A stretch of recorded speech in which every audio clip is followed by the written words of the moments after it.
Welcome to the Board of Education meeting being held on Tuesday, April 16th, 2024. I'm calling the meeting to order at 5:30 p.m. If you could please call the roll. Mrs. Arvanitis, Here. Mrs. Assef, Here. Mrs. Caforio, Here. Mr. Collins, Oh, here. Can we have a motion to go into closed session? Dr. Henry. Oh, Oh, you're not done. I'm sorry. that's okay. Go ahead. Dr. Henry, Mrs. Hassler, and Mrs. Troutman. Okay. Now can we have a motion to go into closed session? I move that the Board of Education go into closed session for item A, the appointment, employment, compensation, discipline, performance, or dismissal of specific employees of the public body or legal counsel for the public body, including hearing testimony on a complaint lodged against an employee of the public body or against legal counsel for the public body to determine its validity. 5 ILCS 122C1. Item B, collective negotiating matters between the public body and its employees or their representatives or deliberations concerning salary schedules for one or more classes of employees. 5 ILCS 122C2. Item C, the placement of individual students in special education programs and other matters relating to individual students. 5 ILCS 122C10. And item D, discussion of minutes of meetings lawfully closed under the Open Meetings Act, whether for purposes of approval by the body of the minutes or semi-annual review of the minutes as mandated by Section 2.06, 5 ILCS 122C21. Second. Motion made by Ms. Caforio, second by Ms. Assef. Can you call the vote? Mrs. Caforio, Yes. Mrs. Assef, Yes. Yes. Mr. Collins, Yep. and Mrs. Arvanitis. Yes, 4 ayes, 0 nays, 3 absent. Motion passes. The board will move into closed session.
Good evening and welcome to the Board of Education meeting on Tuesday, April 16th, 2024. The board has been in closed session for the items listed on this agenda since 5:30 p.m. It is now 7:10 p.m. and I sincerely apologize for our delay. We have 5 board members present and 2 absent tonight. I'd like to take a moment to note that Kara Caforio, is being appointed as the acting secretary for tonight's meeting only due to Courtney Troutman's absence. Thank you, Kara, for taking on that role. At this time, I ask that we stand for the Pledge of Allegiance.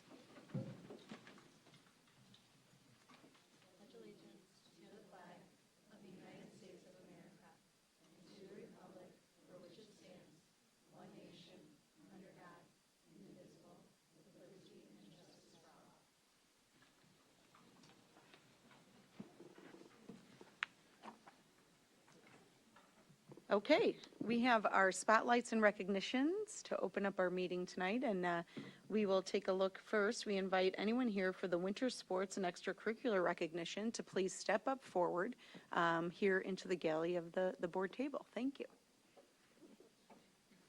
There they go.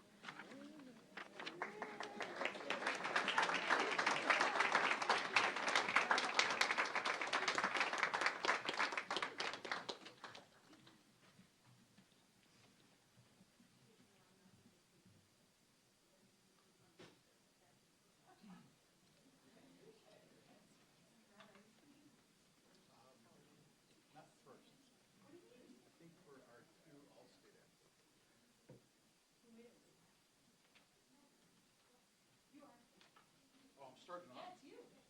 Oh. I didn't know I was starting off.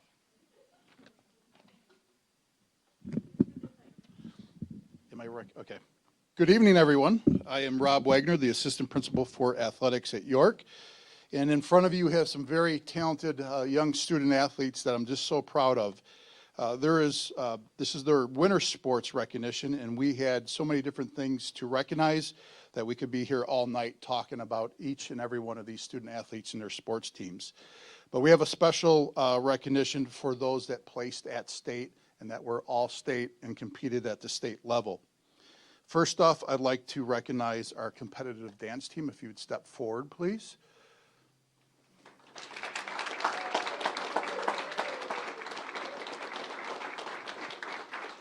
I don't know if you ever watch a competitive dance competition, but I can never guess right.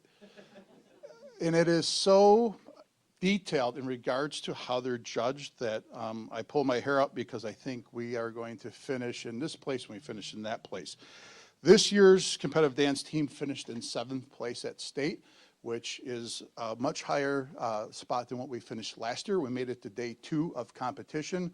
So a certain amount of teams make it, and then you make it to day 2. We finished in the top 7 in the state, and our girls performed well. And if you ever seen their routine from this year, you'd be very impressed too. Our competitive dance team.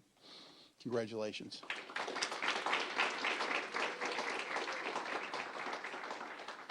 For wrestling, could I have Zach Parisi step forward? Zach is an all-state athlete at the 130-pound 32-pound weight class. He finished in 5th place at that weight class. Zach he's no stranger to making it to state. He also qualified last year. Zach has the most career wins at York with 148 and 23 record. Most season wins at York most season wins at York with a 50 and 5 record. Most career points in wrestling at York with 760. And the most team points in a season at 263. Zach, congratulations. We're very proud of you.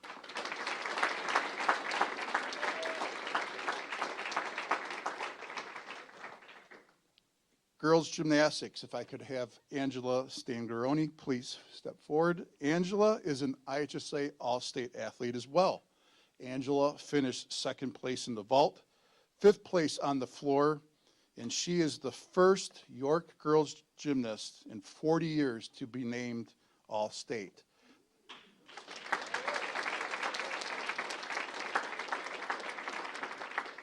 Angela, with the help of her friends, we had a very competitive and a very successful girls gymnastics team. I'd like to just add that we were West Suburban Silver champions the first time since 1988. And we were also regional champs the first time since 2001 in gymnastics. Catherine Klimek, would you please step forward? Catherine is a talented athlete in cross country and track and field currently in season. Catherine was selected for the IHSA all-academic team. And what that means is that each school in the state of Illinois that's IHSA can nominate a male and a female student athlete for their grades and for their athletic talents. Catherine was nominated by the athletic department, and she won. She was recognized by the state of the IHSA, by the state, for making it to the all-academic team. She is one of 26 seniors in the state to receive this recognition. She is also the only athlete in the West Suburban Conference to be named to the all-academic team. Congratulations, Catherine.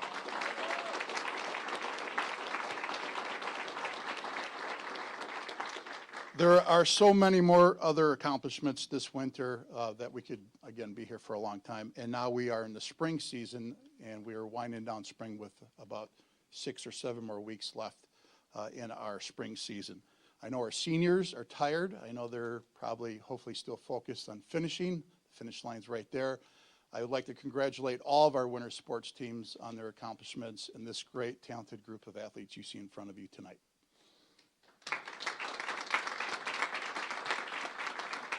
Thank you, Mr. Wagner, and I moved to this side of the table. It's a little weird for me, sorry, not used to this. I just wanted to express on behalf of the board, of course, the administration, our community, how proud we are of your accomplishments and your work and your dedication to your sports, to your activities, while balancing the tough life of a high school student and managing your academic life, your social life, your family life, and then everything else that you like to do in your free time. So congratulations. But before we close, we do also want to highlight the York Scholastic Bowl, who concluded a remarkable season with an impressive record of 8 wins and 4 losses. Their journey was punctuated by clinching victory at the West Suburban Conference Tournament in February. And demonstrating their talent, the team soared through the first round at the IHSA Regional Tournament. Their dedication and your intellect shine brightly throughout, leaving your mark in the realm of scholastic competition. Congratulations on your accomplishment, too.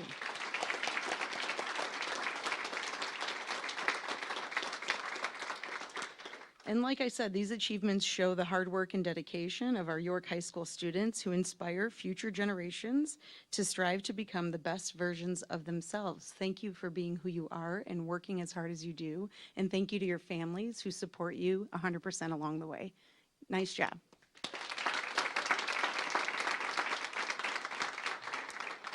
We're going to have you stay there to take a photo. And parents, if you'd like, you can step up and take a closer photo with Dr. Campbell. And there you go.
Okay, thank you. We are going to move on to our next item B. Angela is the girls gymnastics second place at state. Did she just walk out? There she is. She's back. We have one more special one for you, if you don't mind coming forward. Thank you. Right there is good, and you can look at them. Thanks.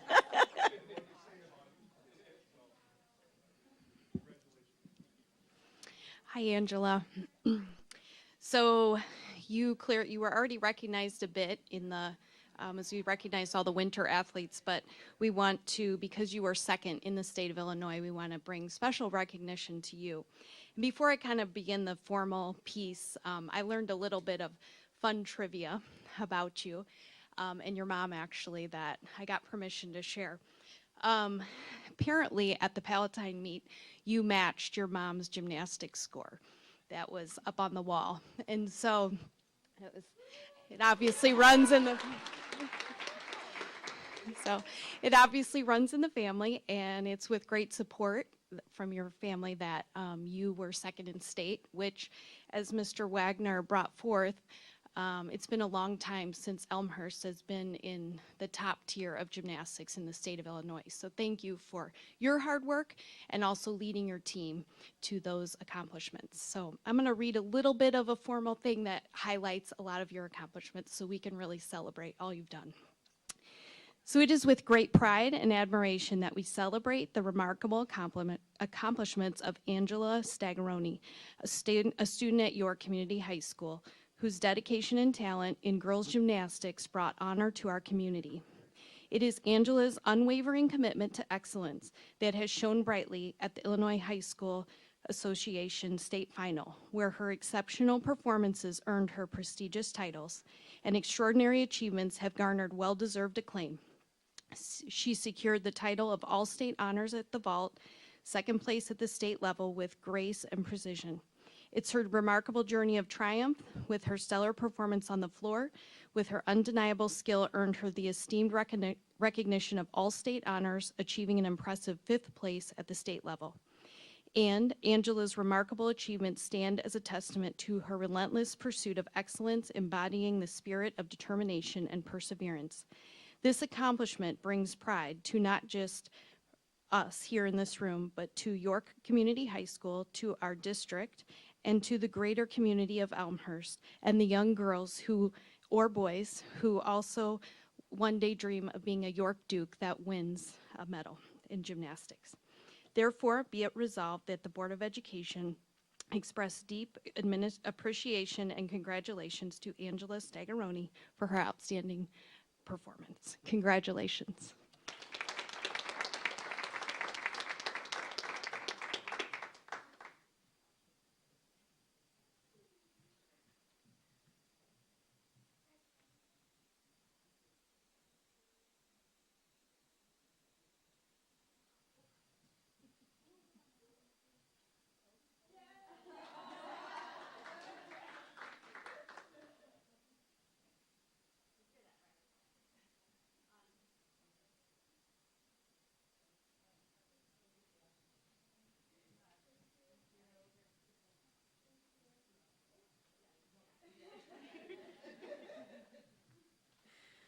Congratulations and thanks again. Item C, the mock trial team, we are moving this to a future board meeting, so we're going to skip right down to item D, which is the Bryan Middle School Spotlight.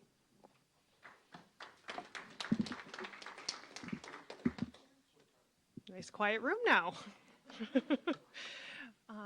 Good evening. My name is Jackie DeCipio, and before I highlight some amazing things at Bryan, I just wanted to take a second to thank all of the cabinet members and the board members for all your overwhelming support during my journey this year. So I'm very grateful to be here this evening.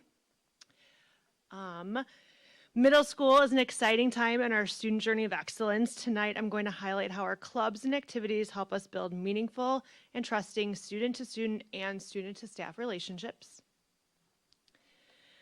Strong academic outcomes continues to be our primary focus here at Bryan, but especially in middle school, it is important that we have something for everyone so that everyone feels connected.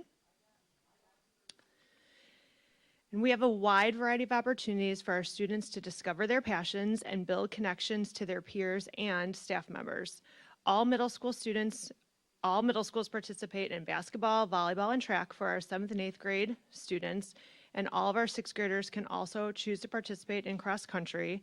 Our clubs and activities can ebb and flow based on student interest and sponsor availability. As you can see, our Bryan Athletic program is strong with lots of championships to celebrate this year. We were conference champs in 7th grade boys and girls basketball, 8th grade boys and girls cross country, 8th grade boys basketball, and 8th grade girls volleyball. In addition to these championships, I wanted to highlight some of our more unique student opportunities. Our clubs develop out of student interest, and this interest is what drives the engagement. We host a fishing club where one of our teachers organizes outings in which students can fish. We also host a bricks and boards club, also sponsored by Miss P, who's here this evening, where students have the opportunity to play a variety of board games and create Lego designs. And our math team continues to shine with a 4th place overall finish at IMSA. At the Fenwick competition, there was a 4th place finish as well, and at Math Counts, our students qualified for state and then placed 15th overall at state. But tonight, I'm here to elevate our student council team, and I have Miss Perluski and Miss Belor with me this evening if they want to come on up. Oh, great, thanks, great. Our student council is led by by Miss Perluski and Miss Belor, and they are both joining me. These two leaders support over 85 student council members here at Bryan. Our student council reaches out to our community through their work as tour guides during our fall open house. They also play a vital role in our Veterans Day celebration by interviewing and announcing our guests during our all-school assembly. And for our upcoming career day, our student council will also host our community member speakers and support them during our student sessions. Our student council keeps service at the center of their mission. Their biggest undertaking is the food drive, and this year they collected over 4,000 items. They've also collected donations to support the program Our Military Kids, and this spring they're hosting a crayon and pet supply drive. And most importantly, our student council members are leaders in the building. It's their leadership that facilitates many of the fun celebrations at Bryan. It is their leadership that makes Bryan such a special place to be. They actively develop and spearhead our Kindness Week. They are our boots on the ground welcoming team for our incoming 6th graders for their spring tours of the building, and they truly set the tone of what it means to be a Bryan Bear. I want to thank Ms. Perluski and Ms. Belor for their commitment to our student council program this year. And I want to specifically honor Miss Belor and 8th grade student Sophia Jackson. Sophia, you want to come on up?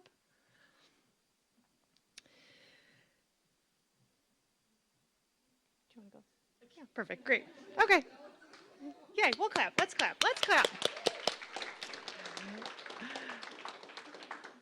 The Illinois Association of Junior High Student Councils is a statewide association of middle-level school councils serving student leaders and their adult advisors. They offer activities and events that promote leadership, service, and scholarship, as well as integrity, responsibility, caring, compassion, and good character. The IAJHSC is governed by an elective executive director and an executive board of 8 students and 8 student council advisors, each elected from their respective districts at the annual state convention. For this student district rep position, Sophia had to participate in an extensive process by completing an application, making posters for the convention, and giving a speech to the attendees. Sophia's duties after the convention included attending the IAJHSC Leadership Camp this summer, where she learned all about student government and helped decide this year's theme, which is SOS, Shaping Our Success, which was Sophia's idea. Ms. Belor also stepped into the leadership role as the IAJHSC North District Adult Director, and she's the point person for all STUCO advisors in the North District. Both Ms. Belor and Sophia had to attend executive board meetings where all decisions for the entire school year are planned and implemented. And both Ms. Belor and Sophia are also responsible for communication to all North District schools. The most exciting part is that Ms. Belor and Sophia and the other 7 student district reps literally plan and lead the entire state convention that is happening this upcoming weekend. Congratulations to these 2 amazing women for their leadership.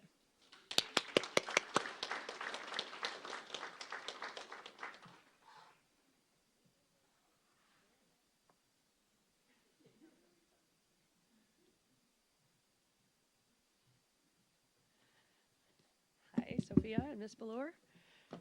On behalf of the board and administration, I'm pleased to present this official proclamation.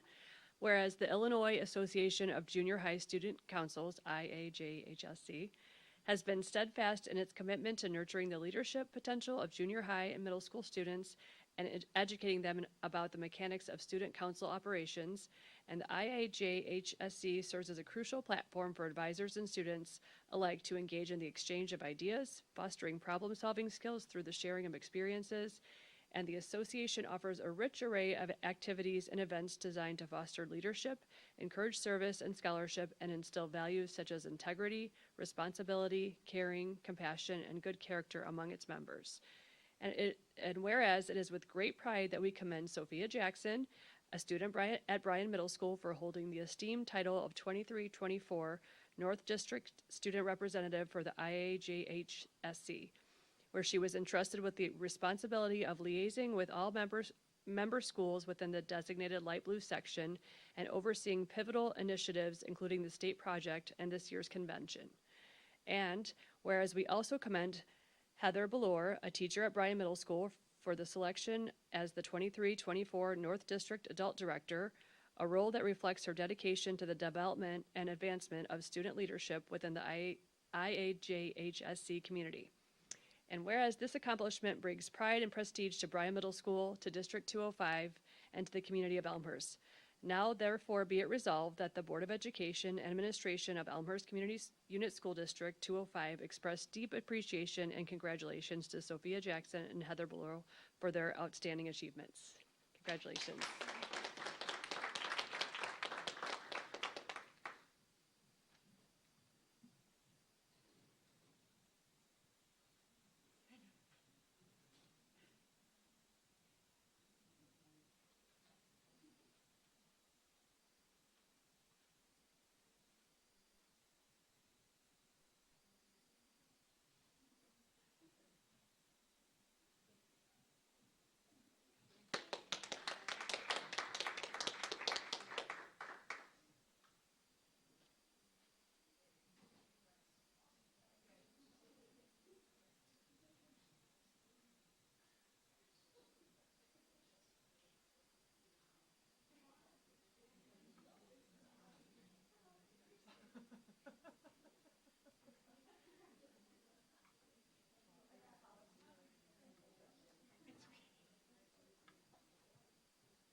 Okay, now last but certainly not least in spotlights and recognitions, we have the Those Who Excel Award.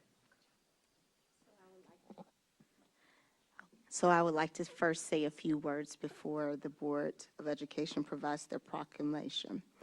It is an honor to introduce Principal Jackie DeCipio this evening for Those Who Excel Award.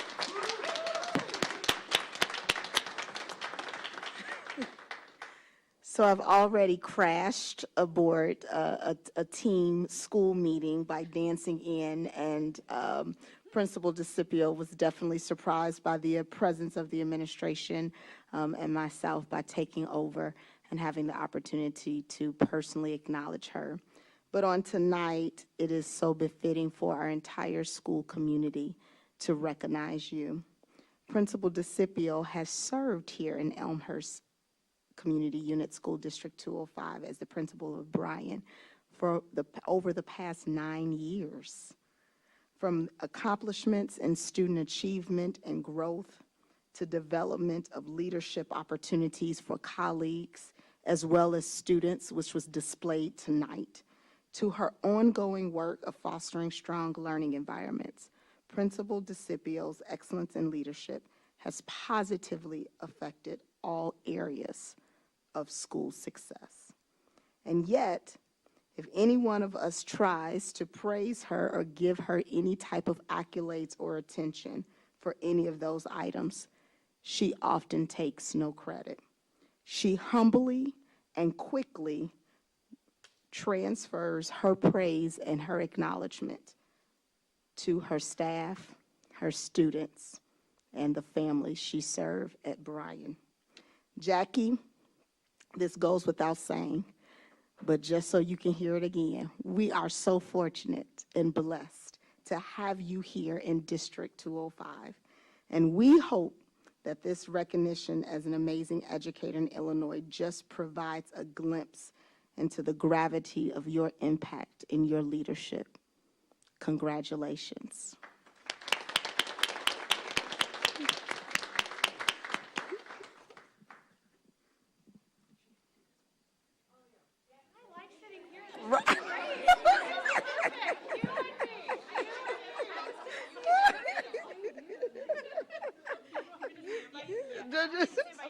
Okay.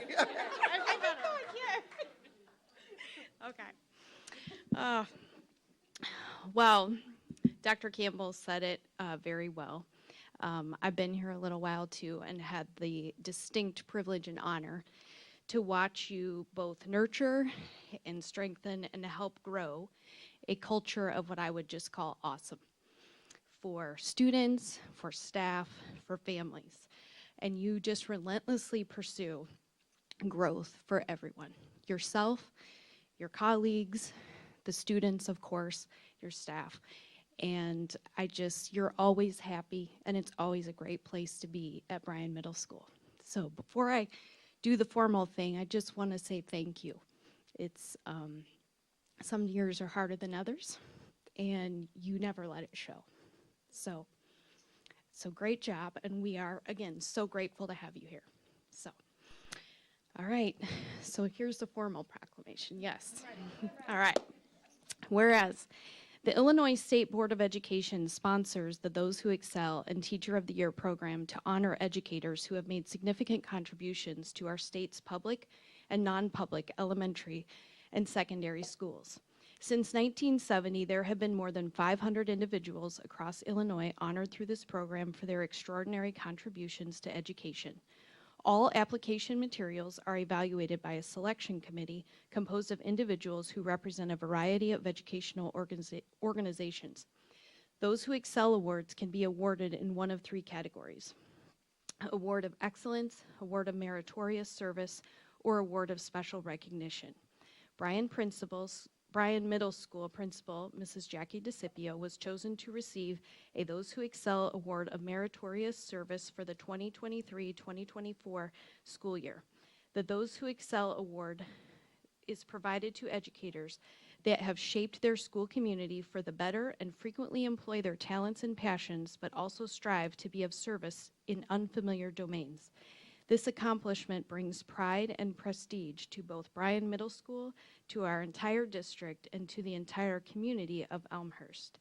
Therefore, be it resolved that the Board of Education and Administration of Elmhurst Community School District 205 express our deepest appreciation and congratulations to Bryan Principal, Mrs. Jackie DeCipio, for her outstanding accomplishment and all she does every day. Thank you.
Jackie, congratulations once again for the wonderful work and how fortunate we are to have you as a leader in our school community, but also as a partner with parents, helping our kids become the best version of themselves. That seems to be my theme today. Sorry about that, but very much appreciated.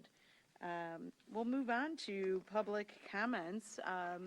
Is there anyone in the audience that is wanting to address the board. We have had 0 public comments come in, and I just want to double check.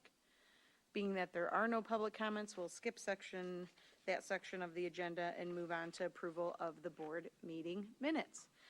We're looking to approve the regular and special board meeting minutes from March 12th, 2024. Are there any changes to those minutes? Seeing none, those minutes stand as presented, and we will approve the closed session minutes from March 12th, 2024. Those meetings minutes stand as presented also. Item 7, we have a presentation to the board, a technology presentation, and so I will turn it over. All right, thank you. Good evening. In tonight's 60-minute technology report, I'm just kidding, it's not 60 minutes. No. I will share a few highlights from the school year, starting with the Student Journey of Excellence in Technology, system improvements, an instructional technology update by Nick Stoyas, and I will conclude with a review of some of the upcoming summer projects. And so before I talk about the first topic, I want to review the makeup of the technology department. It comprises 3 sub-departments, including our network operations team, the learning technology and support team, and the information management team that are all led by mid-level supervisors. Over the last few years, the teams have dramatically shifted from outdated support practices to match today's and future support needs, resulting in increased productivity and efficiencies, allowing the teams to provide a high level of service to support all of our staff and students. We constantly focus on interdepartmental collaboration.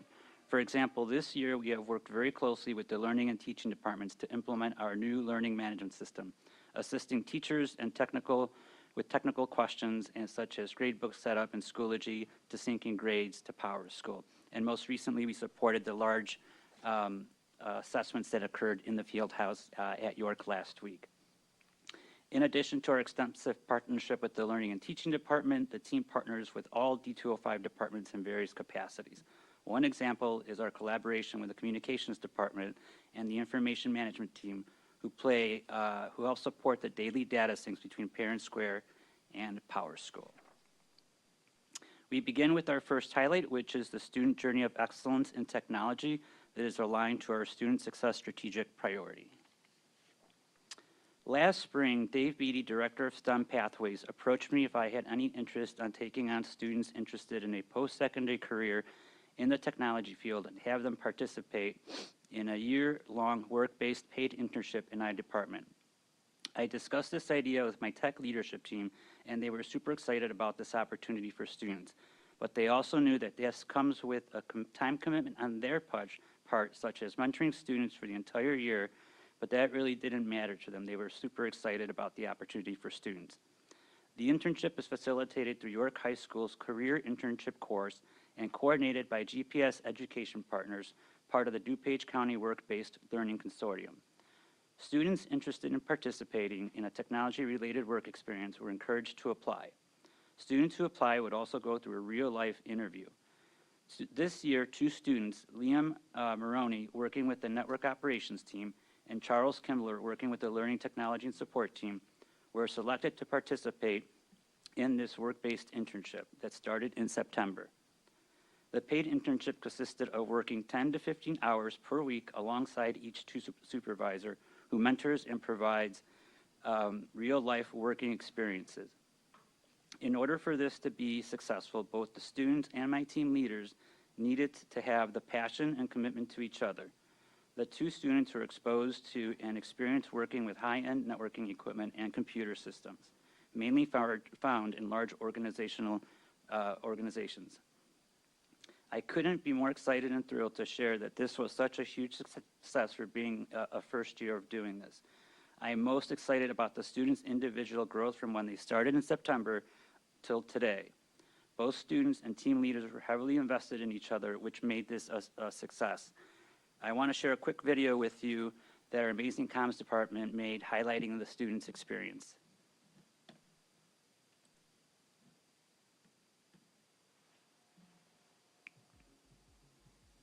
Starting this year, the technology department through the district of Elmhurst 205 has 2 interns that are interning with us. They are both seniors. that have been enrolled in courses like TSI and things like that, and are part of our TCD program. So what we did was we created 2 internship slots so that they could get experience in technology, so that they could be prepared for the real world while working for Elmhurst at the same time. So I signed up for a class called Career Internship as a senior, and once I signed up as that, a team called Seed Solutions reached out to me, gave me a list of places I can work as an intern, and I signed up for multiple of them, and this one is the one that actually got back to me. I'm mainly helping the network operations team, whether it's like troubleshooting cameras, access points for different networking devices in the district. The benefits I'm getting here is just a lot of real world experience that I really couldn't get at any other of the jobs. It's given me a lot of like advanced in-depth experience that I wouldn't otherwise get, especially as a high schooler. It is just a really advanced internship. I like more of like the hands-on stuff, so like assembling or disassembling things is more my favorite thing.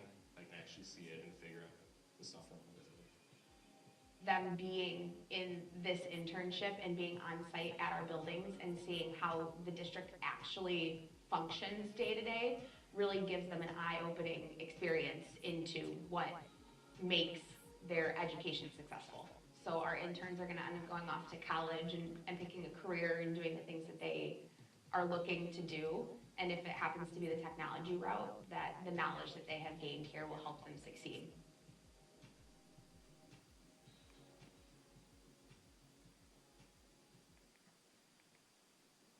All right. Next, I will talk about various system improvements which are aligned to our student success and financial and operational effectiveness strategic priority. This fall, we implemented one of Amazon Web Services called AW AppStream. AppStream allows individuals to access computer applications anywhere at any time on any device that has a web browser. So this service has allowed our students to access specialized high-end window applications utilized in our Project Lead the Way courses outside of the classroom, anywhere, anytime, and leveraging their Chromebooks. We launched Amazon AppStream this past fall at our middle schools with great success, and we will be implementing this at York this coming fall. In the last few months, I'm sure you've heard in the news about the Lurie Children's Hospital or United Healthcare cyber attacks. Both incidents severely curtailed their operations and had a large financial impact. These types of incidents are on the rise, and every large organization needs to be prepared and employ as many defense mechanisms as possible. What is even more critical is a well-thought-out response plan in the event of a cyber attack. We have been working with our cybersecurity consultant over the last few months and have completed a draft cybersecurity response plan for our district. One of the last steps is for cabinet members to participate in a 6-hour tabletop exercise and walk through how a response would look like in the event of a cyber attack. Once the tabletop exercises are completed, we can revise the draft incident response plan based on our learnings from those exercises. Defense mechanisms are important to maintain a safe and secure network infrastructure, but being proactive is equally important. Over the last few years, as schools have gone through renovations, new systems such as HVAC, lighting, card access, security cameras, and intercom systems now function and run and are connected to our data network.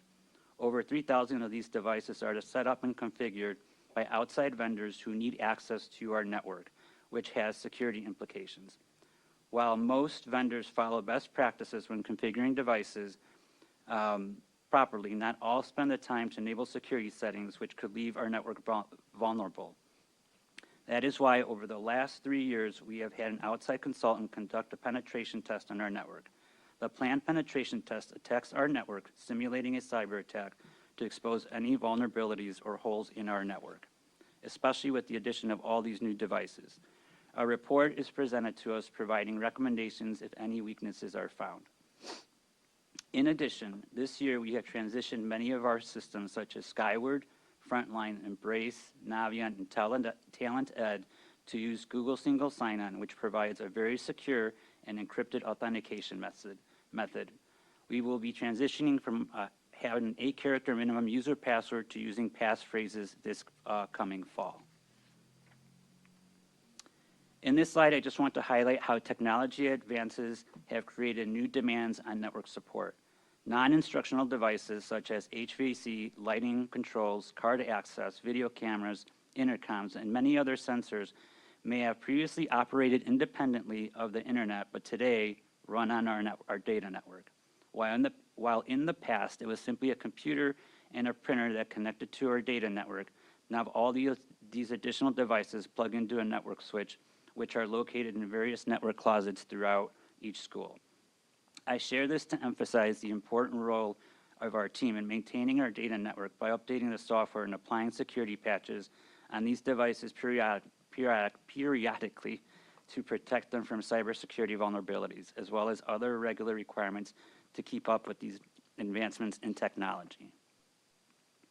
This year, we also implemented a new print management system called PaperCut that allows us to manage and support our large fleet of Konica printers.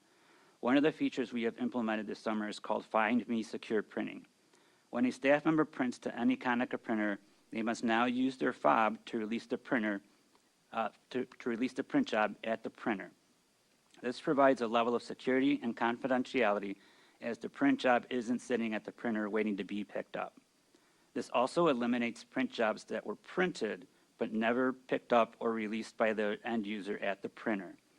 By eliminating wasted paper or printing that will reduce the wear and tear on our printers, extending the life of the equipment. This blue chart shows how much paper we have saved this year because a user hits print, but they never go to the printer to release the job. And because of that, we have been able to save a little under 241,000 sheets of paper or 482 reams of paper. With the implementation of Find Me Printing, we were also able to remove over 35 standalone printers requiring staff to solely print to our Konica printers. So between the savings on non-printed papers that were never released and no longer having to supply consumables for the standalone printers, provide maintenance and support, we can see an annual savings between $12,000 to $15,000 a year. We have successfully implemented and transitioned from Google Classroom to Schoology, our new learning management system, this year. To refresh our memory, a learning management system is an online portal that enables educational institutions to manage all aspects of the digital learning process. It is a centralized online education hub where educators can create and manage lessons, assign quizzes, and grade students. Moreover, it serves such as an open communication channel between teachers, students, parents, and administrative staff. We've had a great success with the entire rollout of the new learning management system due to the amazing planning, implementation, and professional learning opportunities that were provided to our high school staff this past summer and fall. Teachers have done an excellent job of embracing the new learning management system, trying to incorporate new features into their instructional activities. Schoology was rolled out in the fall where teachers could voluntarily choose to use the platform while still having access to Google Classroom. With the start of second semester, we transitioned to a full implementation with the sunset of Google Classroom at the high school. This slide shows a few usage analytics from this school year. So for example, on the second image there slide, over 156,000 assignments were submitted by students in the short time that the platform has been active. And a little bit over 36,000 assessments have been performed through Schoology. I will now turn it over to Nick Stoyers, Director of Instructional Technology, to share a few highlights.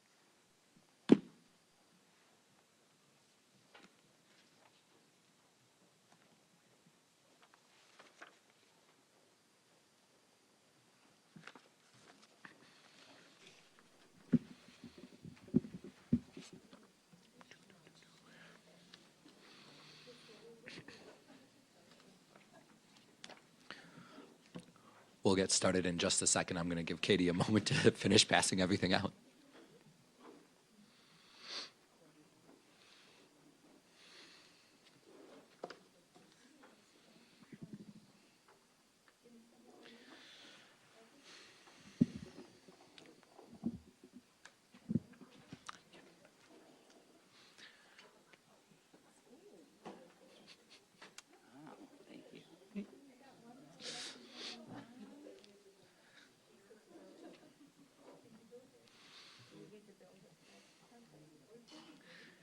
Okay.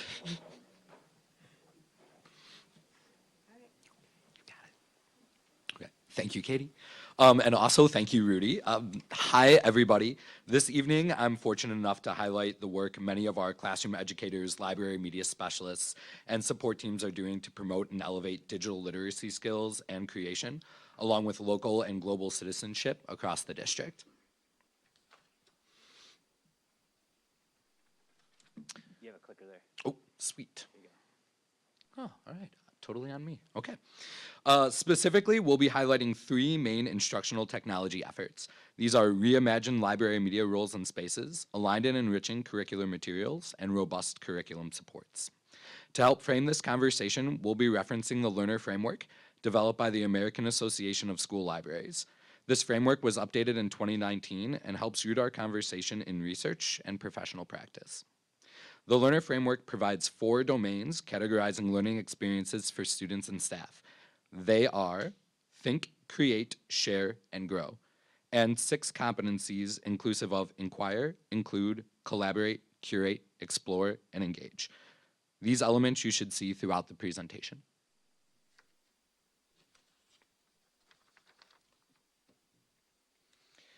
Shared is a timeline of our work over the past 3 years. As we welcome new makerspaces across our elementary schools, we saw this as an opportunity to find ownership of these spaces while ensuring our roles and responsibilities remain aligned to updated state laws, Illinois standards, and our shared curricular efforts. In doing so, we began our journey to identify the key elements of what it means to be a library media specialist in D205. This foundational work, rooted in research and professional practice, allowed us to continue aligning our reading, creating, and instructional support for more common experiences, and also afforded us the opportunity to identify and grow various hands-on student experiences in a continually supportive and adaptive way. As part of this journey and continued evaluation, we're reminded of just how much we have to be thankful for. Through our supportive community partnership with Foundation 205, we are so fortunate to have received over an estimated $165,000 for our library media spaces from 2018 to 2023. Included in this funding is support for 3D printers, robotics, consumables, creativity iPads, video and green screens, and so much more. These generous contributions help pave the way for many of the innovative instructional experiences we're currently providing students. It also highlighted the importance of establishing a dedicated makerspace budget to ensure these experiences could be provided with a measure of equality and consistency across the district in the years ahead.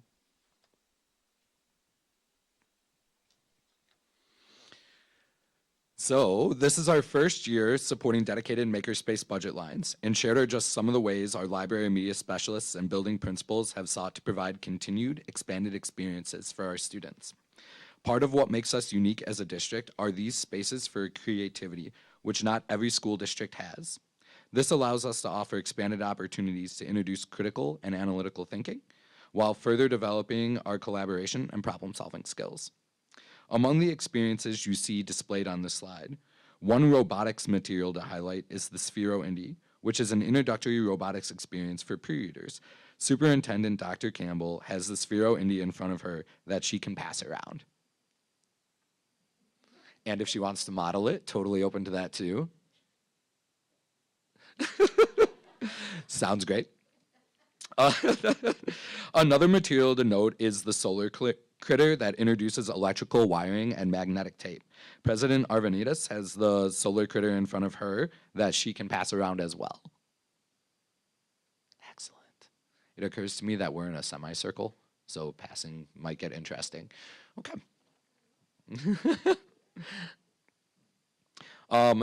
Many of you have 3D printed objects in front of you to examine. Whether you're holding a constellation coin related to our 3rd grade Wit and Wisdom Outer Space Unit, an animal game piece designed by 5th grade students for 1st grade students to play with during their Wit and Wisdom Once Upon a Farm unit, a state project from Ohio or Alaska, an innovative classroom design, a nameplate illustrating a student's passions, or a variety of other personalized items. Each object you are holding was designed by one of our elementary students using Tinkercad, a 3D modeling program available to all students in the district. Initially kicked off by Foundation 205, we will continue our 3D Makerspace efforts by replacing the 6-year-old printers across our elementary schools this summer. The Makerspace experiences we've highlighted today have been possible through collaborative efforts across learning and teaching and the technology department's learning technology team. I would like to extend my continued gratitude for their collaboration, partnership, troubleshooting, and continued support. And of course, I'd also like to say thank you to our library media specialists for their innovative efforts to expand instructional programming.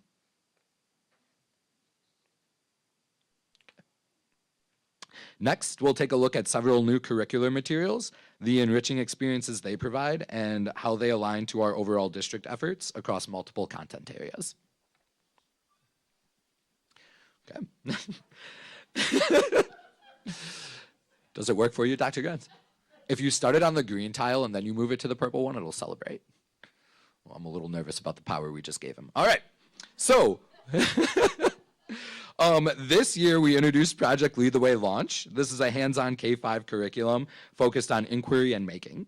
Each PLTW launch unit highlights a career for students and, like many of our K-5 Makerspace efforts, is introduced with a story. Each PLTW launch selection this year was made because of its alignment to Illinois law regarding digital literacy or a specific mystery science or wit and wisdom unit. Several of the pictures to the right highlight our implementation of 4th grade input-output computer systems and 5th grade infection modeling and simulation.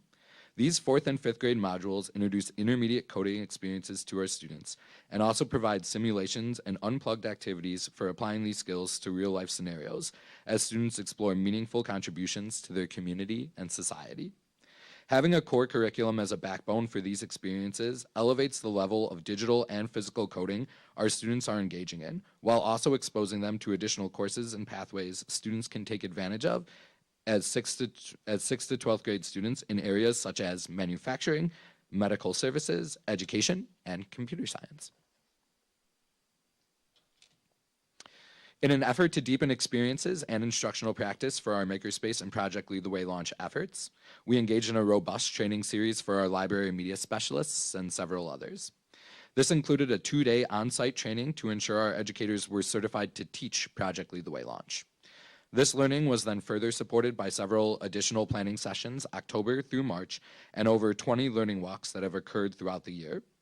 As we identify additional modules for the 24-25 school year, a similar professional learning model will take place to ensure our commitment to inquiry, exploration, and making.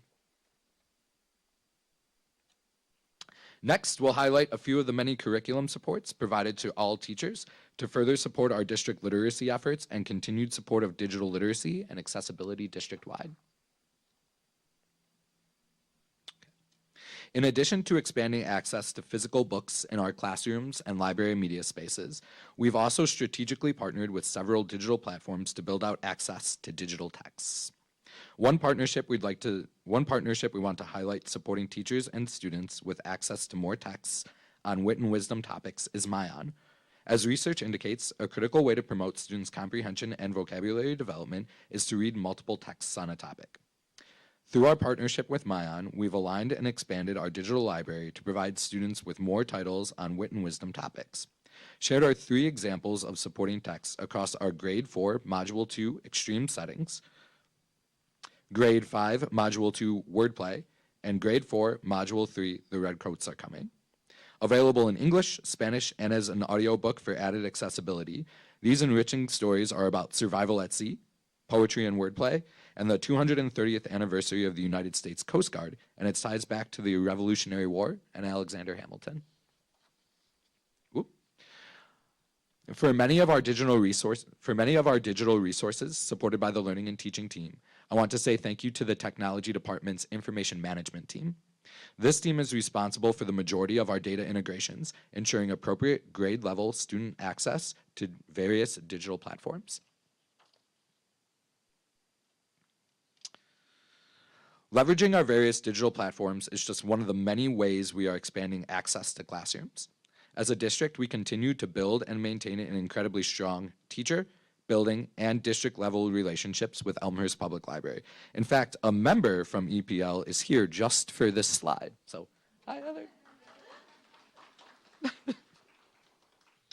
As a result of this partnership, we have officially introduced the World of Books field trip, designed to fit perfectly into our Wit and Wisdom World of Books unit at first grade. Students take a field trip to Elmhurst Public Library, where they learn about community history, searching for books, and how to check out books in the community. EPL has also created Wit and Wisdom trimester reading lists and supports a rotating shelf of D205 core texts and volume of reading, where those books can be found by students, their families, and other community members. Katie's placed a packet that includes trimester 3 read-alike lists and an overview of our work with EPL on the tables in front of you. Shout out. Thanks. All right. So looking ahead, most importantly is how all of this work connects back to every classroom, every student, every teacher, and every supporting team member. Aside from library media efforts and community partnerships, another part of my role is to physically be in classrooms, learning from and supporting our staff to ensure the resources we've selected, curated, and supported remain adaptive and effective year to year. This includes ensuring a continued avenue for teacher voice and empowerment.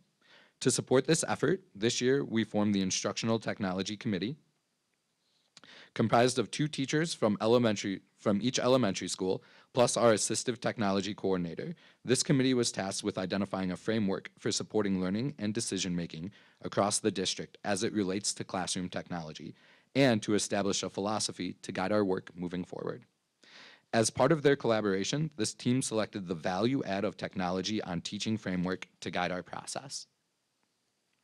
Developed in 2022, the VAT highlights 3 technology value adds, which represent research-backed ways that technology can have a positive impact on teacher practice, while also providing a quantitative and qualitative structures for decision-making, professional learning, and continued support. As we look ahead to next year, we will be restructuring this group from a single K-5 committee to several grade band committees with the purpose of embedding instructional technology resources into our everyday curriculum using the VAT framework. We will specifically focus our work in alignment with the Social Studies Inquire Ed curriculum.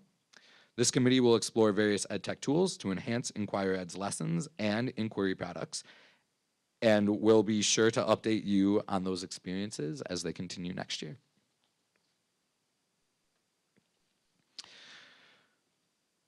This is our last slide. Thank you all for providing the space for me to share tonight the impacts of our instructional technology efforts this past year as it relates to reimagined library roles and spaces, aligned and enriching curricular materials, and robust curriculum supports. As we reflect on the impacts of instructional technology, as well as the system improvements that Rudy mentioned, hopefully we've drawn a powerful through line for how all of this work, support, and creativity complement each other as we focus on enhancing student experiences with instructional technology. At this point, I'll turn it back over to Rudy so he can highlight upcoming summer work and wrap things up. Thank you so much. Thank you, Nick. This upcoming summer, we will be replacing a fifth of our Konica printer fleet. We will also set up and configure 600 new iPads for our kindergarten students. Half of our elementary schools will receive a new teacher laptop and iPad. At Sandburg, we will be installing over 40 new projectors and screens. With the completion of Sandburg this summer, all schools will now have a modern display, whether it's a projector or interactive touch display, in all instructional classrooms. All of these devices will be on a consistent, sustainable replacement plan moving forward. With our Clever Touch fleet of over 300, we will be performing software updates on each display to ensure they have the latest software and security updates installed. So this is just a snapshot into some of the projects this summer. It's not all of them, but just to give you an idea of some of those ongoing projects. Thank you to the board for their continued support, and I want to personally thank my team for the work they do day in and day out to support our staff and students. And this concludes the report. Be happy to take any questions.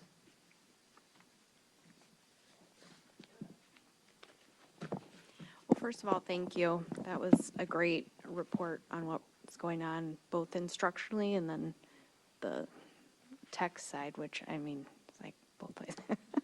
I just have a question about, like you mentioned, the Clever Touches. Are we fully, like, are those in across our elementaries? We're full now? deployment. Yep, We're after f- we're field, f- we're full.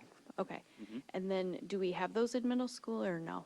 There was a pilot about 3 years ago, and the results from that is that the displays took up too much valuable like whiteboard space. So we decided to proceed with projectors for the middle schools. All right. And what about the high school? The high school was already refreshed the first year that I was here, yeah. They're So did- projectors. Projectors, okay. All right. That was it. Thanks. Any other comments? I have one. Okay.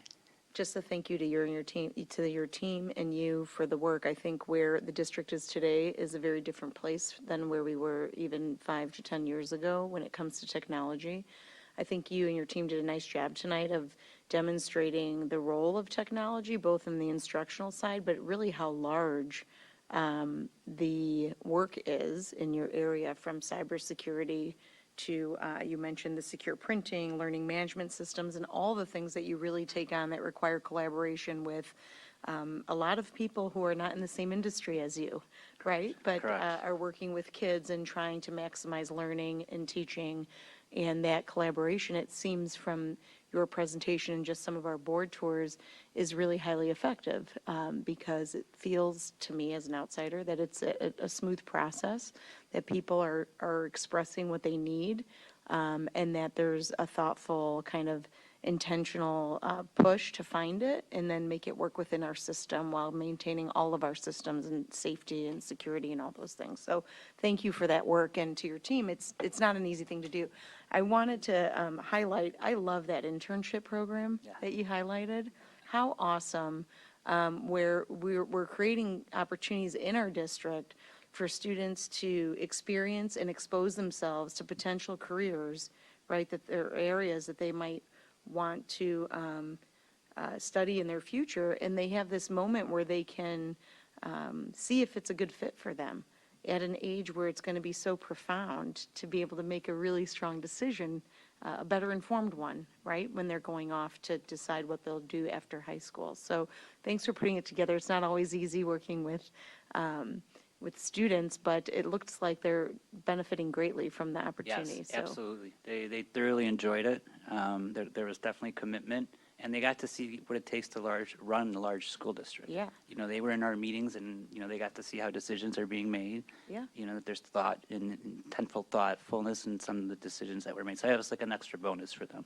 yeah, So it's that's good. great. Yeah. They're seeing the organization at work. Yes. And going to be able to transfer that anywhere else they go to work or become certified and start to implement their skill set. So nice job on that. But with that, that's really all I have. Thank you. Thank It you. was, I know that took a lot of time and energy and effort, and the whole year does. So thank you to you both for presenting, and the library for being here with us as a partner.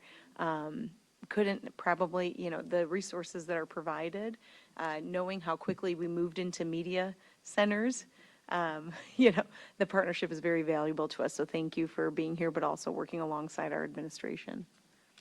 Thanks. Okay. Where are we? Here we go, reorganization. Item 8 on the agenda is the reorganization of the Board of Education. We, as we said earlier in the meeting, have appointed Kara Caforio as the interim secretary, and also the president pro tem. Is that how I say that?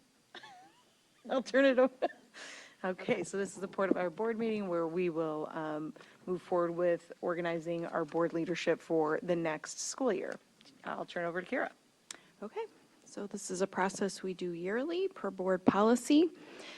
So at this time, I'll ask if there is a nomination from a board member for president. I have a nomination for Athena Arvanites to remain president. Okay. All right, is there a second? I'll second. Okay, so I have one nomination for Athena and a second. Are there any other nominations? Okay, then hearing none, Athena Arvanites will continue as president of the Board of Education, and I will turn it over to you. Thanks. I think you do a better job of this than I do here, Kara. Help me out if I skip the the process, okay, or do something wrong.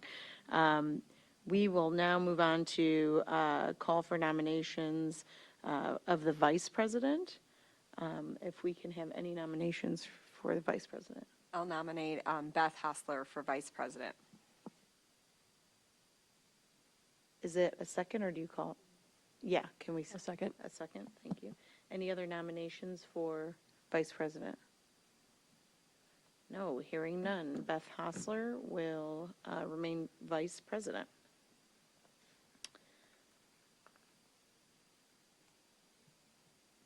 And then I move to secretary, right? Are there any nominations for secretary? Or actually, let me just, I wanted to say something because obviously Beth is not here tonight. She couldn't be here, but on behalf of Beth, she apologizes she's not able to be here, but wanted to communicate her, of course, acceptance of the role as vice president. Now we'll move on to secretary. Any nominations for secretary? Go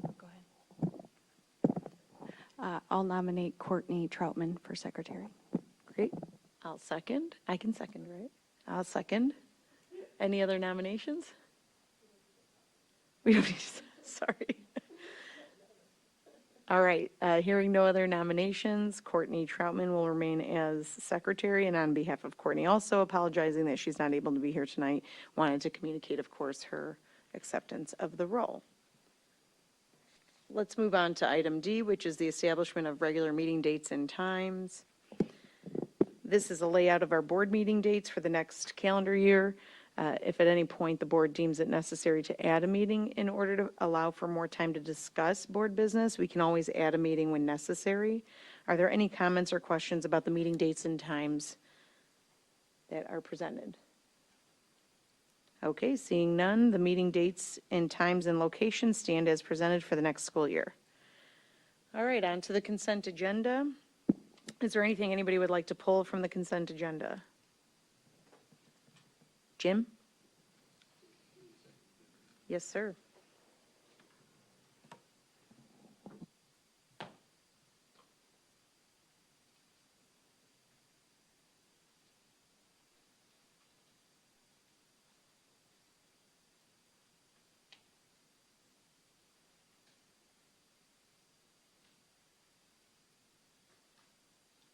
Thanks. I'd like to pull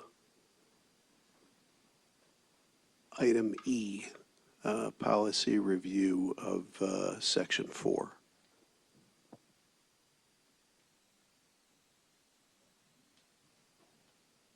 Okay.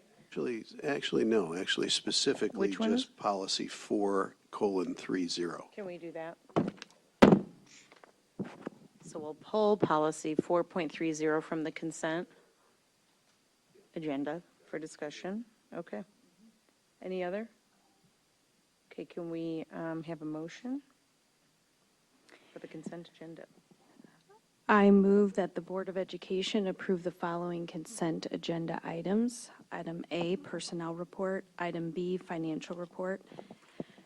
Item C, first read, section 2, Board of Education policy review, 2:20, 2:106, 2:110, 2:120, 2:200, and 2:220. Item D, first read, section 3, General School Administration Policy Review, 3:50. Item E, first read, section 4, Operational Services Policy Review, 4:10, 4:60, 4:90, 4:130, 4:160, 4:170. Item F, first read, section 5, Personnel Policy Review.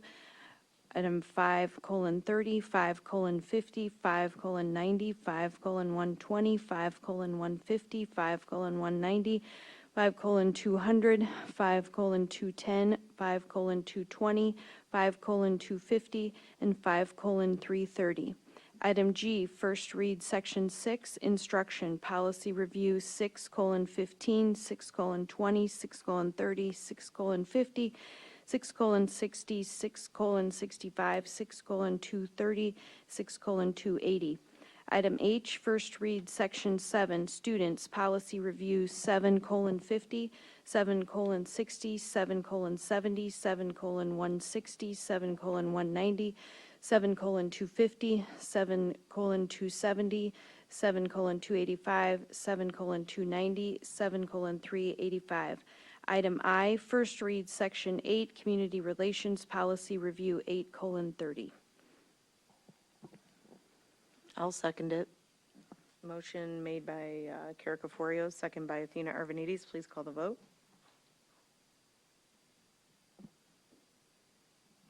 Mrs. Caforio, Yes. Mrs. Arvanitis, Yes. Dr. Henry, Yes. Mr. Collins, Yes. and Mrs. Assif. Yes.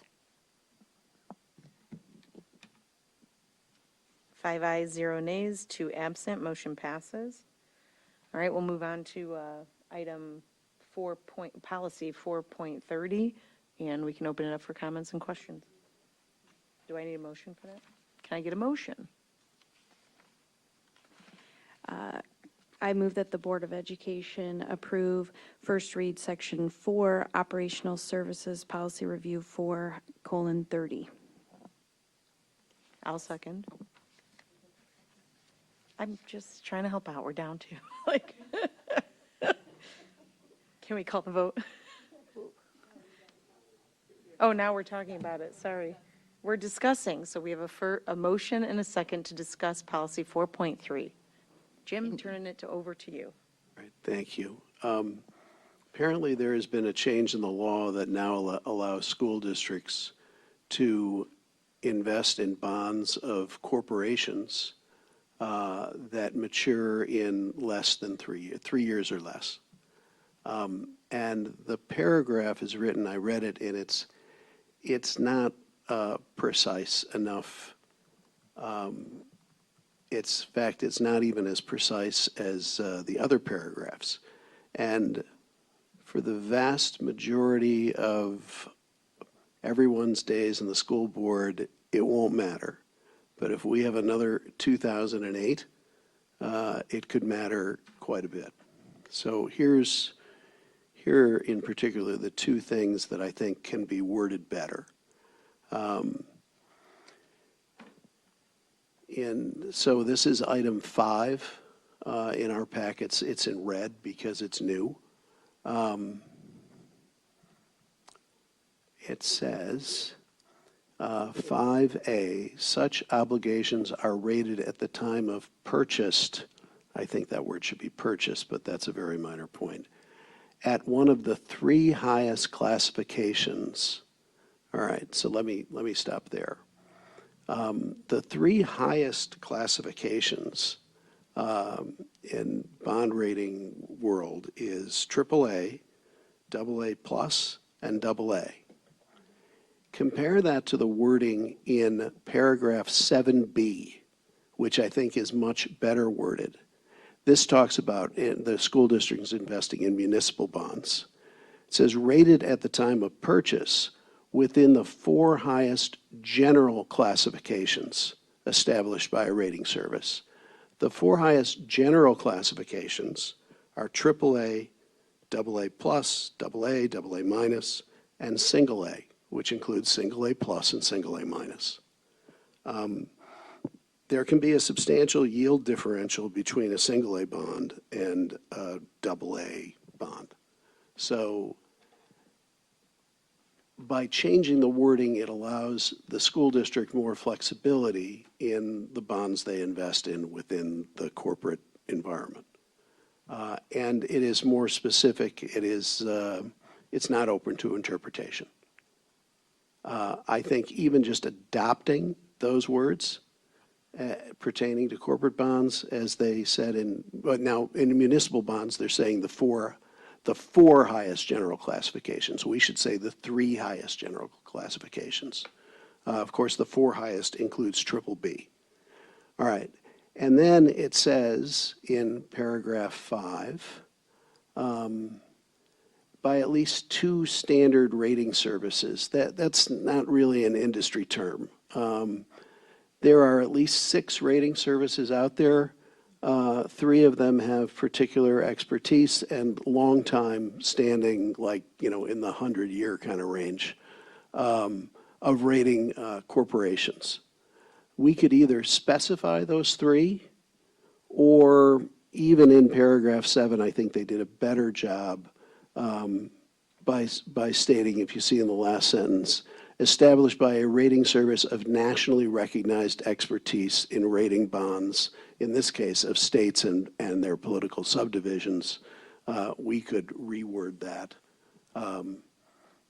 to, United States investment grade corporations, something like that. And I think that would give more specificity to this, and I think it would be a much better policy that is not open to interpretation. Just trying to make one paragraph better. Yeah, so am I understanding that correctly? So in item 5 of this policy, they talk about the 3 highest ratings. Right. And you spelled those out to be AAA, AA+, and AA, right? Yes, those are specifically the 3 highest ratings. Right, and then in 7, it says 4, and you're proposing to make it the 3 highest ratings parallel to 5. No, what they say when they refer to municipal bonds, they say the 4 highest general classifications. I'm saying we say the 3 highest general classifications, which would include everything from AAA to single A. Because their range right now is AAA to B. Well, the way I read it, for municipal bonds, but I'm not even proposing we go to triple B and I mean. No, you're proposing to stay higher. Yes, but from, if I take a tight interpretation of what they say in paragraph 5, it limits the school district to AAA, AA+, and AA. I think what they mean is the same thing they mean in paragraph 7. The 3 highest general classifications which would include AAA, AA, and single A. The other thing I think this policy should spell out is, during the 3 years in which the school district may own this instrument, what if it's downgraded below that single A classification? I think the policy should direct the administration to take some action. And I would suggest, and I think the administration's in agreement with me, that you call a meeting of the Finance Committee. Not that the members of the Finance Committee would be credit experts, but at least decide if the district is going to sell it, or, perhaps go to a securities dealer for research on that and a credit analysis of that particular instrument to help the school district decide if they're going to get rid of it or whether it's likely to mature at par.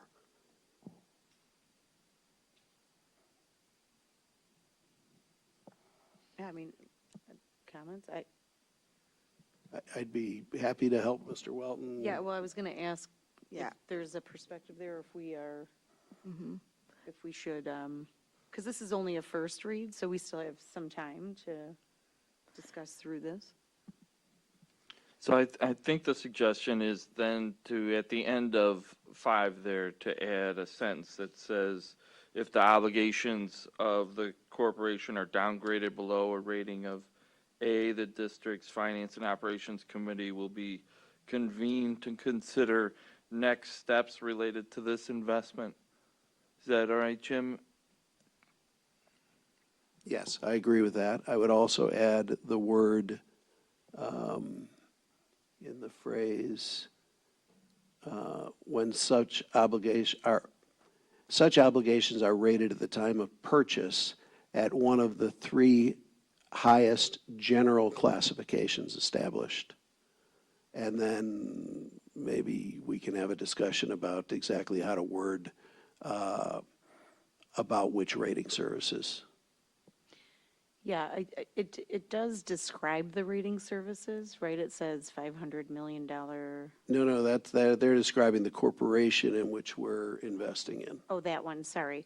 But the rating services it talked about, it doesn't name them, but it speaks of. two standard rating services. If somebody's in that particular industry, I don't think they would know what you're talking about when you say two standard rating Okay. services. I think that can be, with the change of a word or two, can be much more specific. Okay.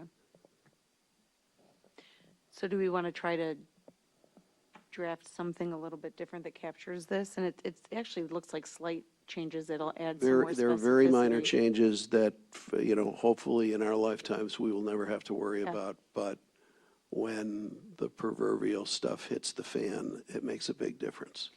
Yeah, and I appreciate this policy in that it's trying to protect, right? Right. Districts from, it's trying to not protect them from the volatility of these types of investments by saying you have to purchase at this level.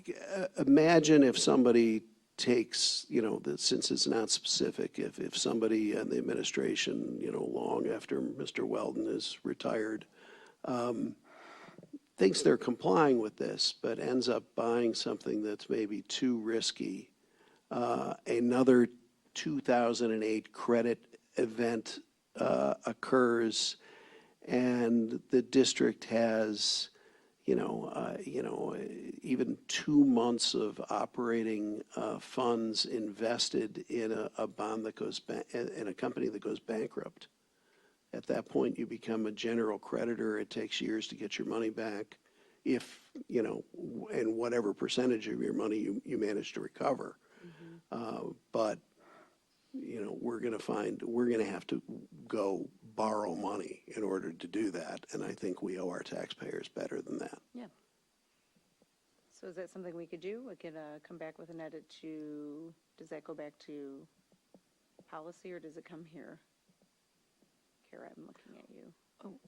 Well, it seems like, I feel like we're pretty in agreement if maybe there's just some wording developed based on what's been discussed and then shared with the board, and then it would just maybe go to, it'll still be on first read. Okay. I guess officially do we vote it down to send it, To send it back? send it back? Or do we ask for an update And for a then- second read? Or just, yeah, but we don't want to, you still have to approve them 2 times. So Okay. if you approve this, then it's like you have to do it 3 times. So, Yeah, I'm not a parliamentarian, but maybe if we vote this down, we bring the first reading next meeting and then just, with those adjustments, yeah, it feels like Chris has got it pretty Yeah. much. yeah, I think- they're minor, but Yeah. in the right situation, they're very important. Yeah. So I think procedurally, just you vote it down, it gets updated from this discussion, and then it'll be on first read, and everything else will be on second read. Okay. Progress. Okay. I'm seeing head nods. Can we call the vote? Can you tell me who seconded the motion? I seconded, I believe, on this one. Thank you. Kara, yeah. Who did? Kara made the motion and I made the second. Perfect, thank you. Mrs. Caforio? No. Mrs. Arvanitis? No. Dr. Henry? No. Mrs. Assif? No. Mr. Collins? No, 0 ayes, 5 nays, 2 absent. Motion does not pass.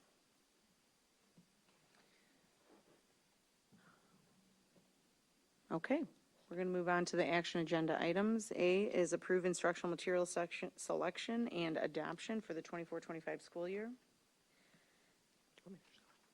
Okay, good evening, everyone. So just a reminder, on February 20th, we brought forward materials for Spanish 2, AP Spanish Literature, Grade 6 Social Studies, and then Grades 6 through 8 Math, Geometry, and Algebra 2 with Trigonometry. On March 12th, we brought additional materials for 6th through 8th grade ELA.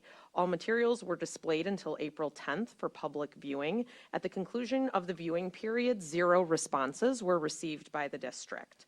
A couple of updates, if it is approved this evening, that I want to share. So leader and teacher professional learning will be finalized. That will happen prior to the end of the school year to ensure all educators can participate. Another update for our 6th through 8th grade math is that illustrative math has a pathway that is a 2-year accelerated course to reach algebra by 8th grade. So tomorrow afternoon, 5th grade families who aren't projected to enter that pre-algebra double accelerated pathway or instructional math will receive recommendations from the district about enrolling in the accelerated pathway or the core math pathway. Those recommendations were based on multiple metrics, but ultimately it is the family decision if they would like to enroll in the recommendation or override that. A webinar will be provided to those families next Tuesday evening to help inform their decision. Great, thank you. Can we have a motion? I move that the Board of Education adopt the proposed instructional materials for the 2024-2025 school year as presented. I'll second. Motion by Dr. Henry, second by Ms. Sassaf. Are there any comments from the board? I just, again, appreciate that, all of our materials, there's just great work going into aligning and making sure that we're in line with both the tests, the assessments the students have to take, the state requirements, and, also the needs of our community. And so it's, understanding the work that goes into you bringing it to us, makes it easy to support these updates, so, to our curriculum. So thanks for that. Any other comments? Great, can we please call the vote? Dr. Henry, Yes. Mrs. Assaf, Yes. Mr. Collins, Yes. Mrs. Caforio, Yes. and Mrs. Arvanitis. Yes, 5 ayes, 0 nays, 2 absent, motion passes. Next is item B, approve the Foundation 205 Themes Grants. Dr. Good Benz? evening, everyone.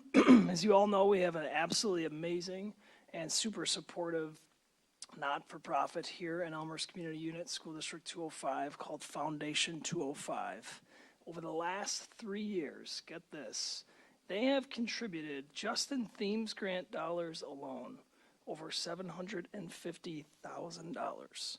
And that's just the Themes Grants.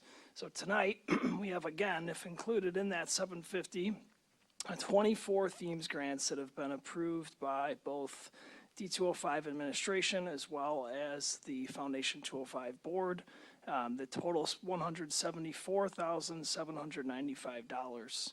Within these 24 grants, there are over $36,000 to support 10 educational projects in grades K-5, nearly $50,000 for 6 grants to advance opportunities across all middle schools. More accurately, that's $49,000, sorry. Over $55,000 for 4 innovative grants at York. Over $5,000 to support 2 grants at Madison Early Childhood Center. And then nearly $34,000 for 2 grants that would support all students across the district K-12. The grants, while at this time are a bit secretive because we have not revealed those to the winners, are available for the board, of course, and their approval and the administrative content. Just once again, really, really thankful for Foundation 205. The Themes Grant concept in itself, again, this is just one donation avenue that we have from Foundation 205. But we're just really, really thankful for this support and really excited to see these grants come to life. Thank you. Can we have a motion? I move that the Board of Education approve a donation from the Foundation 205 in the amount not to exceed $174,795 for the 2024 Themes Grant Awards. Second. Motion made by Kelly Assaf, second by Kelly Henry. Can we please, or are there any comments from the board? Me too. Are we going to say the same thing? Go ahead. I mean, this is about the Themes Grant, but I just wanted to say thank you to the foundation for getting the Eclipse glasses. I think that was really, really special that our entire school community got to participate in that event and had the glasses to share that moment together across all grades, all schools. And so, they did that in addition to other important things that they do, throughout the year. And then tonight, all of these Themes Grants, which are also very cool. things for our students. But I just thought that was a really special thing they did, and not every school had that opportunity. So Absolutely. Good reminder. No, that was not, well, it could have been mine, but I was just, again, an immense amount of appreciation to Foundation 205 and the work that they do and their volunteers in obviously being able to donate the amounts that they're able to the district, and really for the betterment of the student experience. And so things like the Eclipse glasses in a moment like that, but also the laundry list of media center items and instructional technology items and all of these things that really just help enhance the student experience. So a very large thank you and hug from the board to the Foundation 205 people for their hard work and commitment to our community. Any other comments? All right, then let's call the vote. Mrs. Assaf? Yes. Dr. Henry? Yes. Mrs. Caforio? yes. Mr. Collins? Yes. And Mrs. Arvanitis. Yes, 5 ayes, 0 nays, 2 absent, motion passes. The next item on the agenda is item C, approve SEIU grievance settlement. It's me. Good evening. For item 10C, administration is recommending that the board approve the memorandum of understanding between Elmhurst 205 and the SEIU Maintenance and Custodial Group. This MOU resolves a grievance specific to Article 9, Section 5 of the current collective bargaining agreement. And this resolution is conditioned upon ratification by SEIU. Thank you. Can we have a motion? I move that the Board of Education approve the MOU, which is conditioned upon ratification by the SEIU union. I'll second. Thank you. Motion by Kelly Henry, second by Kelly Assaf. Are there any comments from the board? Seeing none, we'll call the vote. Dr. Henry? Yes. Mrs. Assaf? Yes. Mrs. Caforio? Yes. Mr. Collins? Yes. And Mrs. Arvanitis. Yes. 5 ayes, 0 nays, 2 absent, motion passes. Item D under agenda action items is declare last day of 2023-24 school year, something parents look very forward to every year. Yes, and for item 10D, administration is recommending no change to the current last day of student attendance as outlined on the current district calendar, Friday, May 24th. We will continue to meet state requirements despite a closure day on January 12th due to weather, as I'm sure we all recall. However, we will move the last day of staff attendance to Tuesday, May 28th, 2024, in alignment with the collective bargaining agreement with ETC. Thank you. Can we have a motion? I move that the Board of Education approve the last day of school for students to remain as scheduled for Friday, May 24th, 2024, and the last day for staff to move from Friday, May 24th, 2024 to Tuesday, May 28th, 2024 as presented. I'll second again. Motion made by Kelly Assaf, second by Kelly Henry. Can we please, or sorry, are there any comments? Just again, I'm going to say it one more time for anybody who's watching. May 24th is the last day of student attendance for this school year, if this is approved in the next 60 seconds. Okay, great. Can we please call the vote? Mrs. Assaf? Yes. Dr. Henry? Yes. Mr. Collins? Yes. Mrs. Caforio? Yes. And Mrs. Arvanitis. Yes, 5 ayes, 0 nays, 2 absent, motion passes. On to item 11, Superintendent Communications, Dr. Campbell. 1 FOIA request for specific records request granted, 1 FOIA request for district disciplinary information granted, 2 FOIA requests for construction and asbestos information granted, and 1 FOIA request for list of specific correspondence not in possession. Thank you. Moving on to community highlights, or communication highlights, sorry. Thank you. As we continue to tell the story of what is happening in our classrooms, in partnership with our learning and teaching team, we had an opportunity to visit our middle schools and York High School to learn about how illustrative math is being implemented and hear firsthand from our students and teachers about how it's impacting student success. Following the approval to implement illustrative math in grades 6 through 12 tonight, we would like to share a sneak peek of the next Community Connections newsletter where we will highlight algebra classrooms. Hit it, Rudy.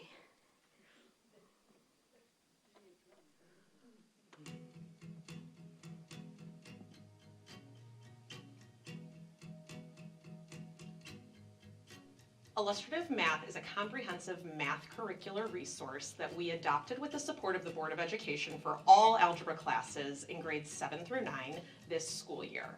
It has been so exciting to see IM in action across the district in our 3 middle schools and also at York High School. My favorite part is definitely the mini lessons where you'll have like a situation that Miss Sweeney will give us and she'll say, okay, now go and we're gonna look in our books on this page and you're gonna find your answer to this, then your partner is gonna find their answer to this problem, and then they'll correspond with each other so that your partner's answer also has to be correct, and then you have to like work together, but you also know that you're getting it by yourself. Well, I personally like work better with other people than like on my own. So by like working with other people, I find it a lot more like useful because you get to like share ideas and like work off of each other. So typically the kids are either in groups of 2 or 3 and they're given a problem to work on. It usually starts with independent think time, so each kid is able to have their own thoughts coming into their conversation with their groups. And then they spend a few minutes talking to each other. You'll hear a lot of things like, I think, and then whatever it is that they're thinking, and I agree or I disagree, or why did you say that? So in their conversations, there's a lot of talk about each person's ideas and coming to consensus. So then they will kind of work through the problem and see what they can come up with, and then we share back as a whole group. It makes me feel like they're actually learning the math and they're going to remember the math, not just remember what I say.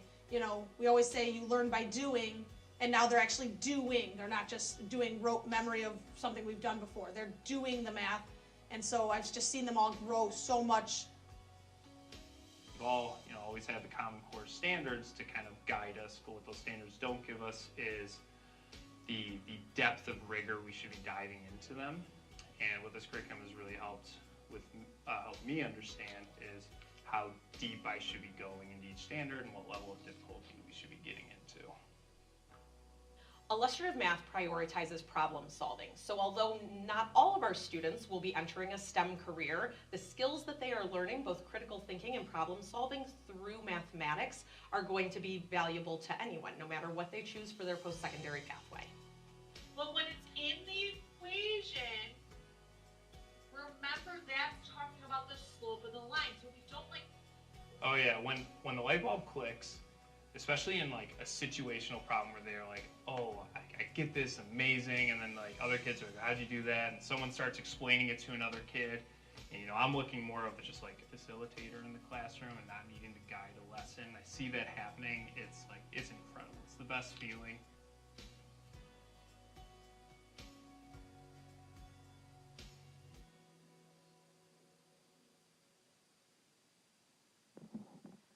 Very nice, thank you. Very good. All right, item 12, any board member communications? None, no? Okay. Upcoming meetings. We have a Committee of the Whole Board of Education meeting at 5:30 p.m. on May 8th, 2024, here in District 205 Center, room 215, 16, and 17. And we have a regular Board of Education meeting at 7 p.m. on May 14th, right here in District 205 Center, rooms 215, 16, and 17. And with that, we are at 8:49 and adjourned.